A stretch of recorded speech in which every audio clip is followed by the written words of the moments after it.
Is it possible to communicate well while you're going through divorce or leading up to the time of divorce through that separation? Is it possible? Stick around. We're going to talk to Sharri and find out. All right, Sharri, I have really been looking forward to this.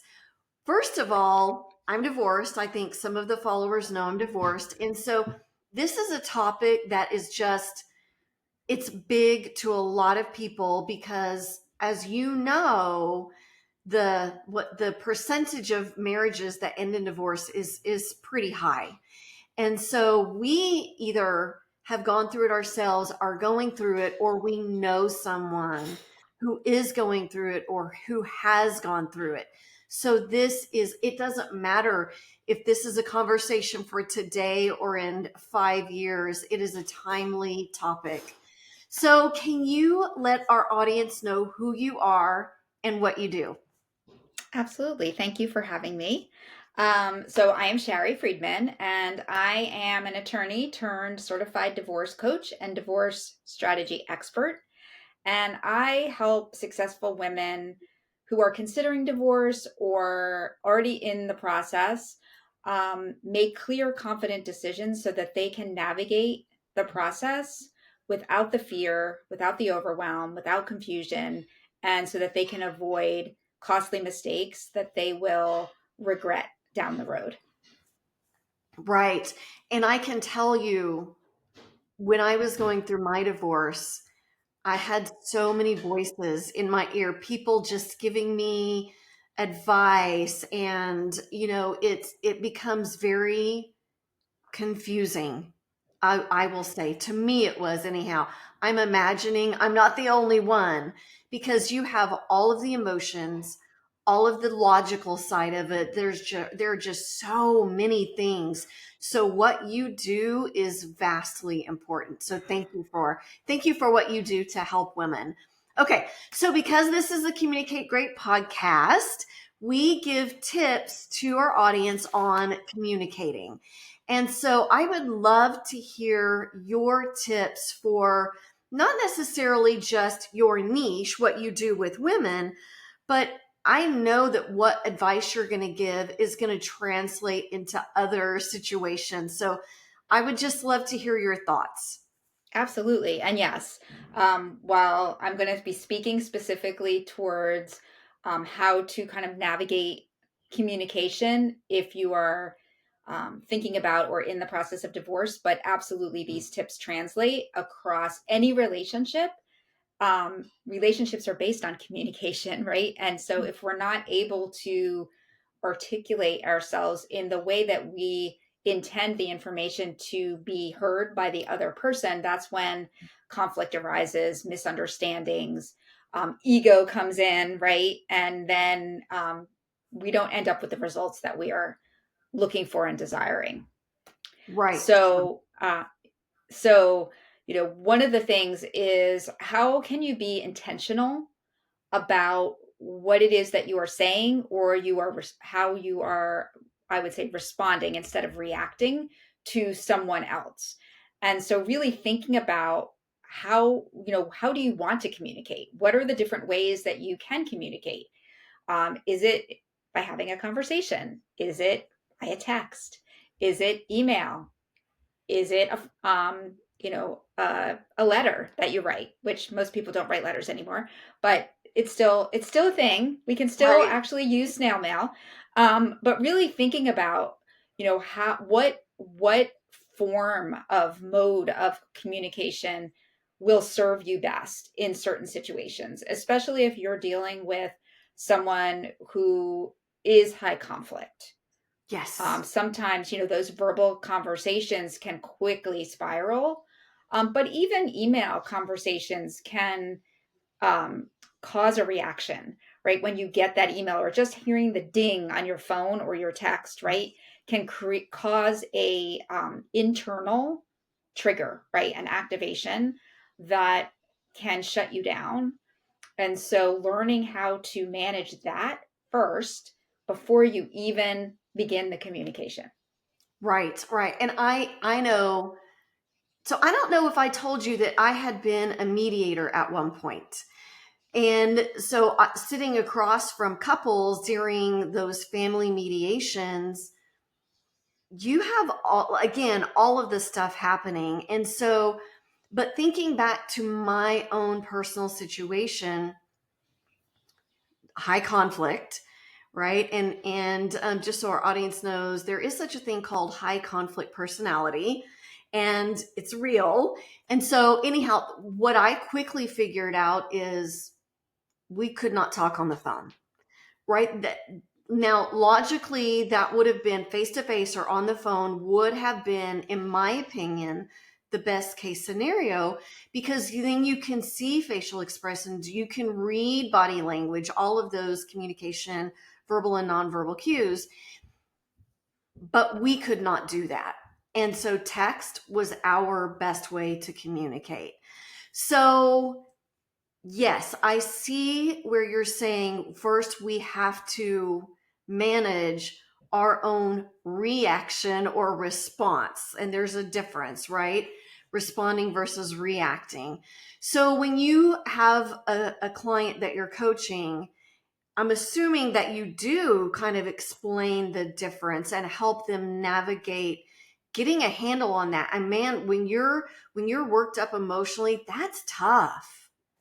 It is very difficult. So what I always suggest is being able to create safety in your body. And what I mean by that is, and one of the best ways to do that, what I mean by that is like dropping into breath, right? Pausing.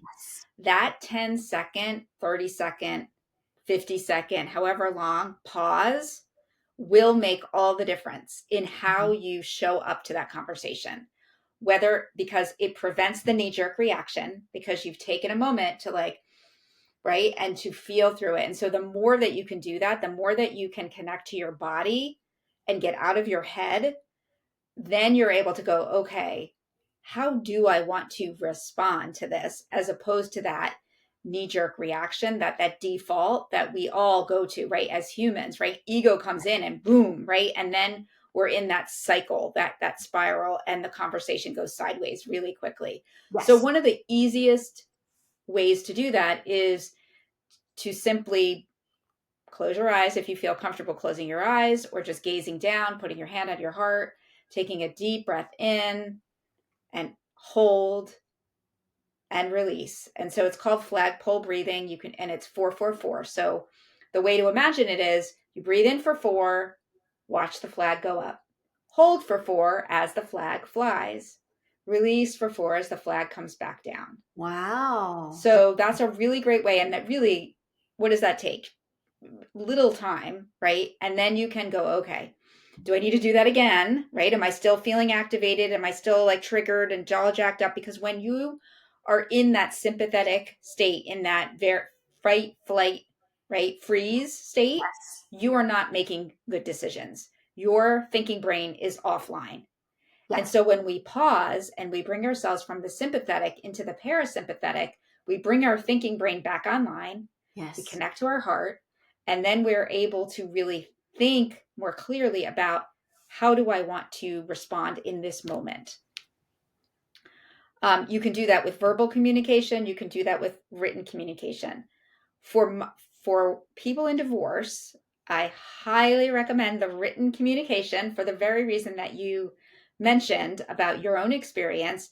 Even if you don't think you're in a high conflict situation, divorce brings out the worst of people, right?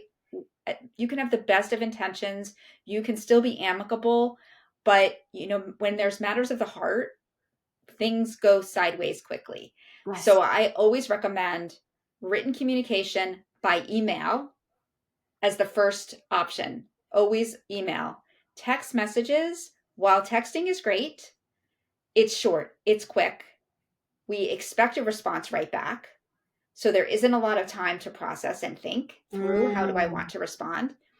And tone can be lost in a text more easily than in an email. Mm-hmm. It's verbal communication, obviously all the things that you suggested about body language, tone, all those things are much more discernible when you're having a verbal communication. Right. But you can somewhat tell that in an email, but in a text message, it's almost impossible. So my recommendation is email and then text. Like text is for emergencies. Hey, I'm running 5 minutes late, Right. or kids in the emergency room, or, things like that. But Right. all other communication does not need to be by text. Email is really the way to go because you can write it and then you can pause and you can breathe, maybe even sleep on it, come Yeah. back. Right. And I would love to share a formula for how to respond or even to write communication, especially with high conflict people. And this is not just for divorce. Um, so would you like me to share that? Absolutely, I would. Absolutely. So the acronym is BIFF, BIFF. Okay. This is a methodology that was coined by Bill Eddy, who is like the high conflict guru. And I trained under him. And so this BIFF is a really terrific way to, like I said, respond or to write an email to someone who is high conflict. And what it stands for is B, brief, I, informative, F, firm, and the other F, friendly. So you write your email and then you run through. Is it brief? Is it informative? Is it firm? Is it friendly? And if you can check off all of those and you can say, okay, great. Then there are 3 A's. The 3 A's are things that we try to avoid.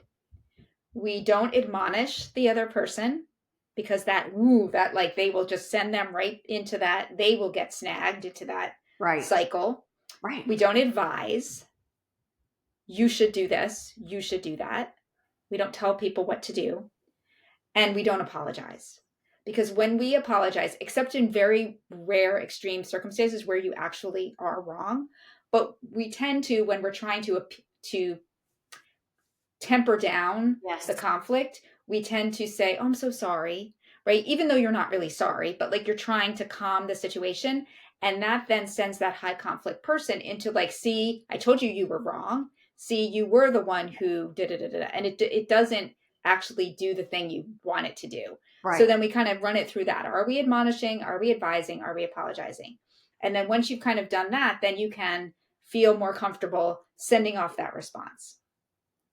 And that works with not just in divorce, Right. but any kind of email communication. And Yes. this is really more for written communication.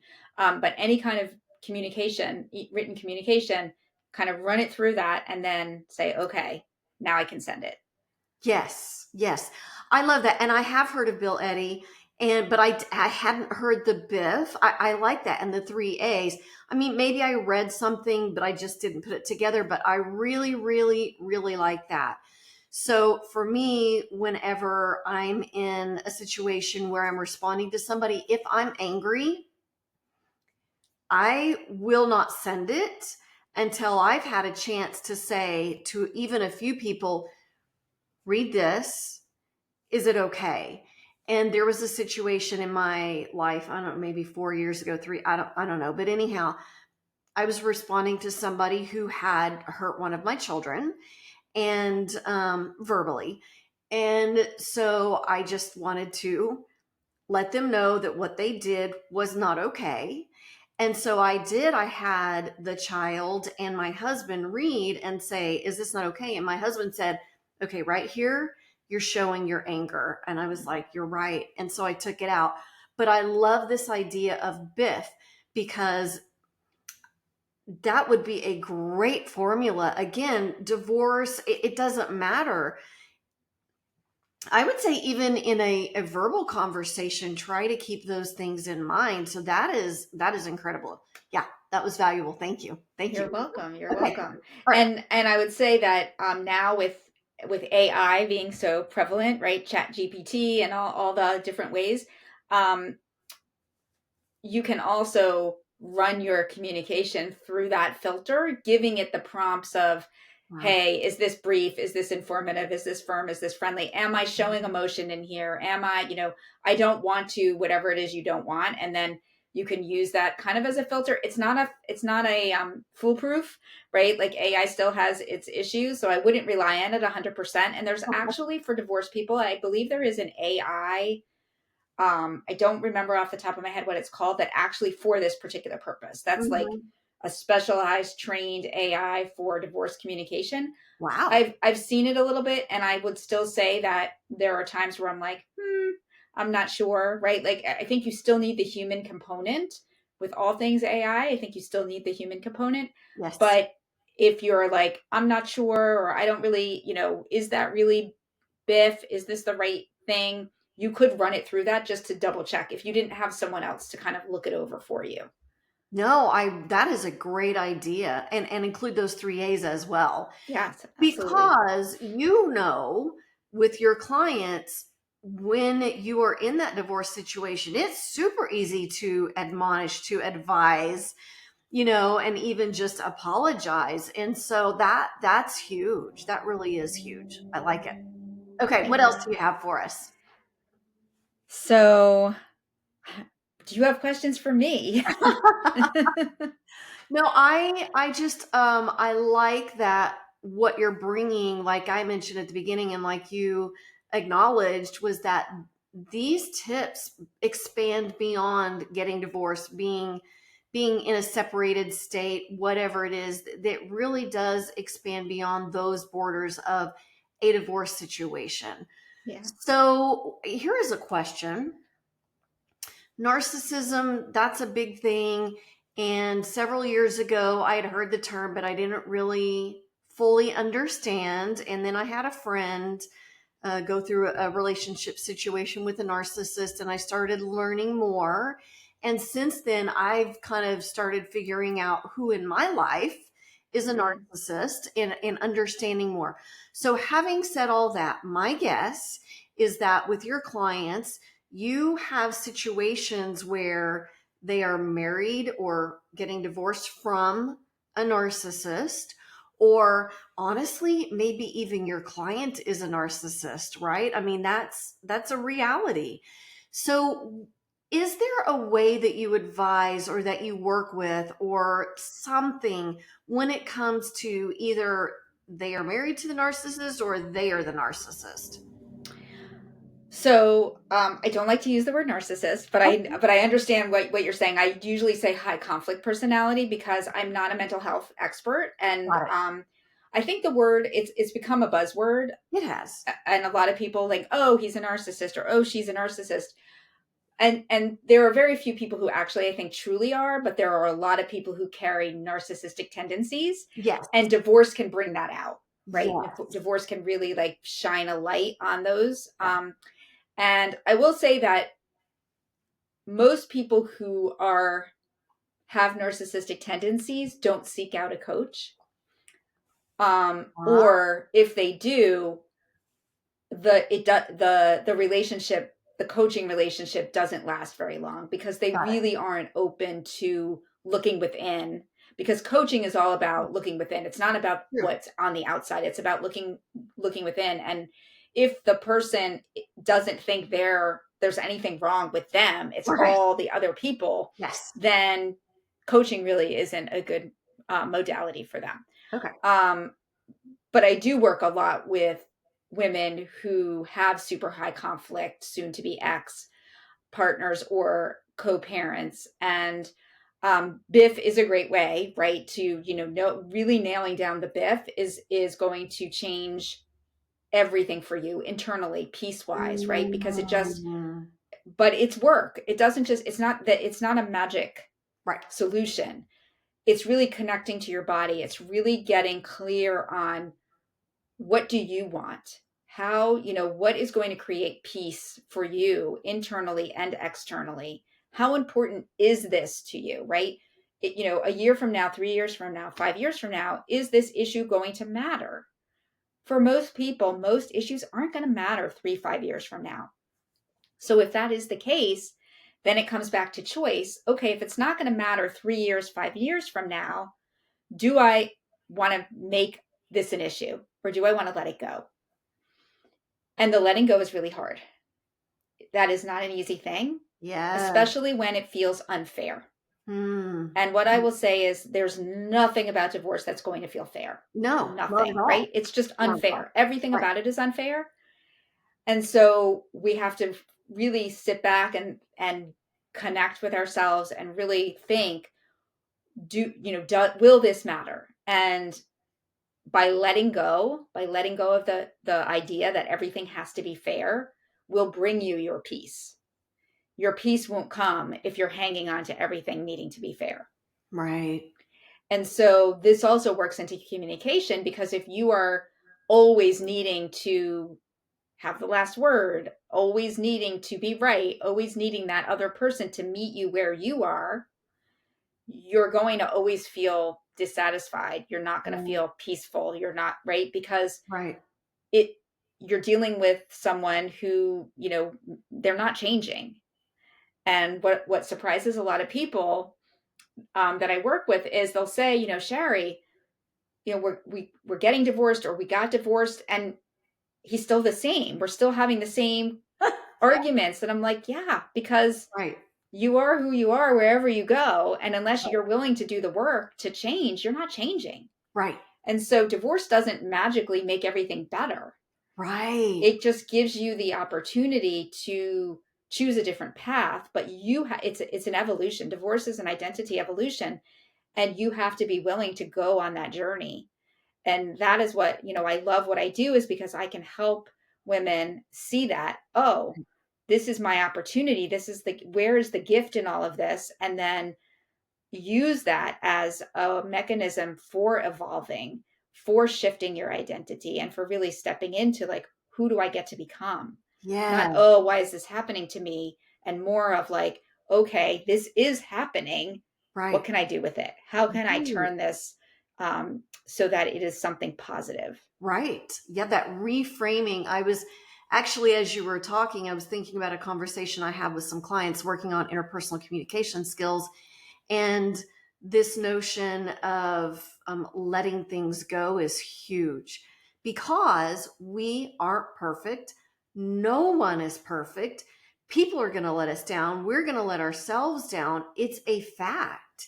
And so the whole thing of, in 3 years, one of the things I say, and even ask myself in 5 years, is this going to matter? And so I really like that you pose that question with the people that you work with. Is this really going to matter long term? So I really like that. Yeah. Yeah, because if you think about it, right, if you have blue shoes or red shoes, right?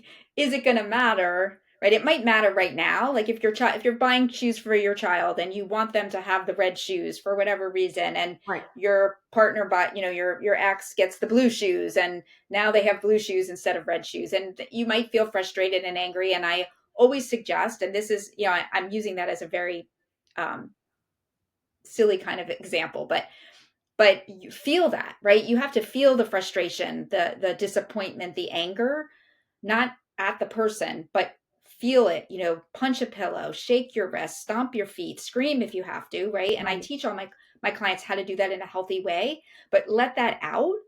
And then you can shift to, okay, 5 years from now, is it going to matter that we had the blue shoes instead of the red shoes? Right. Right. Right? Like, Yeah. and then you can move forward. And if it is going to matter, then you do something about it. Then you say, okay, it is going to matter, and so I'm going to do something about it. But everything can't matter, right? Right. You, on a scale of 1 to 10, how important this is to you, everything can't be a 10, because Right. then you become like the boy who cried wolf, right? When everything's a 10, nothing is important. Exactly. So you really have to discern, is this really a 9 or a 10? Will this really matter 3, 5 years down the road? Mhm. And then that's how you are able to then start to let things go. Right. So one of the things that I'm noticing is that, when I asked you to come on, my thought was interpersonal communication, communicating with that person that you're divorcing. But you're bringing up a very, very valid and important point, and that is there is also the intrapersonal communication, that Mm-hmm. internal self talk that is huge in this situation as well. Oh, absolutely. And we could have a whole nother conversation about that. I'm happy to touch on that, but that is a huge piece of what I do as a coach, is to really remind my clients to be mindful of the language that we use, because the words we speak matter. And we're so busy, like we're just busy, and words come out of our mouth. We don't realize half the time what we're even saying, and it does impact. It impacts how we show up. It impacts the thoughts we think, it which then in turn impact how we feel, and how we feel impacts how we behave, and Yeah. then ultimately our results, right? So we get stuck in that thought loop. And so it's really, really important to be very mindful of the words that you're saying, not just to other people, like you said, but also to ourselves, Yes. right? Like, oh, I'm so stupid, or oh, how could I have done that? Or Yeah. oh, like when you look in the mirror and you say, oh, like, look at my hair, it's like awful, or oh, I'm too fat, or oh, all the things Yes. that matters. Like Yes. this is, and so, a lot of the things that I do with my clients is to say, like, look in the mirror and love yourself, right? And be like, hello, gorgeous, which is really uncomfortable. Like, try it sometime, right? Like really, like, do an exercise. And I challenge your listeners for like the next week to, like, when you wake up and you see yourself in the morning, have the first thing be like, hello, gorgeous. I hope you have a beautiful day, instead of like, right? Like, which is how we naturally lean towards the negative, especially about ourselves. Yes. Yeah. I really like that. If I'm dealing with somebody on, let's say, public speaking, and they have that fear, we do some of this kind of thing of, you know, all a symbolism of, patting yourself on the back kind of a thing. But it's huge, and it's hard for so many people to love themselves, but it's essential. And especially coming out of a divorce where you're already not feeling great about yourself, it's just essential to move forward in a healthy relationship with yourself, because Ab- you have to have one. yes, absolutely. And I think part of the why I feel so passionately about the work that I do, and the methodology that I share with my clients, is because it identifies those disempowering beliefs, those, limiting thoughts Mm, that really have developed since childhood. mm, And we don't even realize them. We're carrying them with us. And if we don't identify them, if we're not aware, then we're going to continue to carry them with us, and we're not going to heal completely. And then we're going to mm. go into the next relationship carrying those same wounds, those same limiting beliefs, those same negative emotional addictions. The pattern is just going to keep on going. And we're Yes. also dripping a lot of stuff onto our children. And so, without even realizing it, right? Words that we say that come out of our Right. mouths, right? Like all the things, like we're dripping this on our children. And so, Right. when we can become aware, and we can start to shift our identity and how we show up and how we love ourselves and how we feel about ourselves, not only does it heal you, the person who's going through this identity evolution, but then the ripple effects are we start to drip that positivity onto our children. They Yes. start to see a different version of you, how you communicate with you, and then they learn how to communicate with themselves. And I've had so many clients come back and share with me the ripple effect of how their Mhm. children, who are also going through a trauma, because divorce is a family trauma, It and absolutely so, is. it impacts every family differently. And for Mhm. some, it's bigger trauma than for others, but Mhm. it is a trauma. You can't go through divorce and not experience some shift, some change. And so what has happened is that my clients' children are now able to express themselves more, because they see their parent expressing themselves. They see their parent giving themselves self love and self care. And then they realize, oh, it's okay to Right. put myself first, not in a selfish way, but in a way that's empowering, in a way that Right. then allows you to show up and love others even more. Yeah. I like that. And again, think about, as much as we love our children, would we want them saying the things to themselves that we say to ourselves? No. The answer would be no for the negative things, right? So I like that you said identity evolution, and that's absolutely true. And it gives you an opportunity to make some changes that you want to make. So again, the work you do is huge. Okay, Before we close out, is there anything else that you want to share with our audience? I would just say I always like to close out these conversations and saying, divorce is painful, Mhm. pain is inevitable, but suffering is optional. Wow. Yes, I like that. And that's true. That's absolutely true. Wow. You Okay. always have a choice, right? You don't have a choice to you can't avoid the pain. Although Right. most people who come to me, they want to know, how do I avoid the pain? I just want to skip over and get to the end. You can't avoid the pain, right? No. It's going to be painful, Right. but you have a choice as to whether or not you allow yourself to suffer, or whether you allow yourself to move through the pain and get to the other side. Right. And what is that children's song? It's something about you're going through, is it the bear hunt song? I don't know, but anyhow, it's like you can't go over it, you can't go under it, you can't go around it, you got to go through it. Yes, And that exactly. is absolutely true for not just divorce pain, but pain. Yes. We go through pain and loss. It's just, unfortunately, I wish this were, back to the Garden of Eden where everything was perfect, but it's not anymore. So we have to experience pain. And so, yes, it is up to us to decide how we're going to handle that and how long we're going to sit in that. One of my daughter-in-laws was talking about a specific situation, and she said that person just wants to sit in it. And they did. They just wanted to sit there and suffer. And you can't Yeah. control that if somebody else is wanting to do that, but you don't have to do that with them. So, okay. All right. Where can our audience find you? Yes.